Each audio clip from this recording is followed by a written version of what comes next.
Fait que cuisson de steak à la maison sans barbecue. Différentes raisons qu'on ferait ça, ce serait pour récupérer les jus pour faire une sauce ou juste aller plus vite si on n'a pas le temps. Nous, on aime quand même ça parce qu'on perd moins le gras de la viande. On le mange en fait, puis la viande reste plus juteuse, je trouve. Alors, on va toujours faire préchauffer notre poêle sur un feu moyen élevé. Puis, on va partir nos steaks sans aucun sel ou quoi que ce soit. C'est juste les steaks dans de l'huile et on va arroser de beurre pour terminer. Et pour terminer la cuisson, fais pause. Fait que dans le fond, ce qu'on va faire, c'est qu'on va saisir à la poêle en fonte, puis on va terminer au four parce que c'est un morceau quand même épais. Fait que ça va nous permettre d'avoir une belle cuisson saignante, mais bien répartie dans la viande, pas juste en couches comme un barbecue pourrait faire. Ça, c'est une plaque comme pour griller aussi. Fait que je vais la préchauffer en même temps. Mon four est à 400, je sais pas trop quoi, là, 425, je pense que j'ai mis. Pendant ce temps-là, ma poêle est prête. Fait que je mets une bonne quantité d'huile. Ça, c'est chaud, faut faire attention. Bonne quantité d'huile. Puis je vérifie si ma poêle est assez chaude. Si elle fait le bruit qu'on aime. Pourrait être un peu plus chaude. Mais bon, là, je n'ai pas le temps. Alors, je vais poursuivre. Je vais faire pause. Donc, j'ai saisi ma viande un petit peu, fait que j'ai un peu de brunissement sur le top. Là, j'ai un peu de misère parce que les steaks étaient congelés. Donc, il y a encore un peu trop d'eau dans les morceaux de viande. Je veux leur donner une belle couleur et une belle croûte. Alors, je vais aller mettre du beurre, généreusement de beurre. Je suis dans un feu très fort. C'est un feu très fort.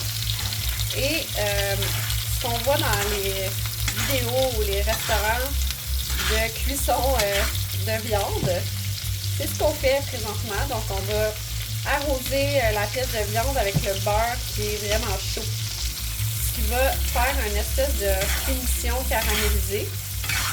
On appelle ça arroser la viande. Et après, on va aller enfourner ça pour un autre 2 ou 3 minutes à un feu très fort sur une plaque préchauffée, comme je disais. Donc là, mon beurre, on voit qu'il commence à être bruni, à comme changer de couleur, à caraméliser. Et c'est là que je vais baisser mon feu. Je vais juste comme faire de l'arrosage pour bien recouvrir de gras l'extérieur de mes steaks. Pour que la cuisson elle soit vraiment fasse une belle croûte. Je peux faire pause. Donc ça, c'est un son qu'on aime beaucoup. C'est également une couleur qu'on aime beaucoup. Donc une bonne et belle cuisson, c'est bruni comme ça. Donc il y a des taches de réaction de Maillard. Et c'est sûr que ça aide d'en avoir lorsqu'on met du beurre et qu'on arrose comme ça notre viande, parce que c'est comme si on le faisait un peu frire dans le beurre finalement, notre morceau. Donc là, c'est le temps de mettre les steaks dans le four, sur notre plaque.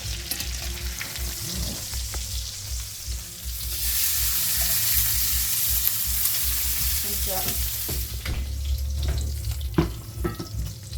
Donc j'ai mis le steak à peu près 400 quelques degrés, 2 minutes. Avec ça, je pourrais faire une sauce à partir de cette cuisson-là. Ce serait délicieux. Une petite sauce aux champignons comme celle-là ici.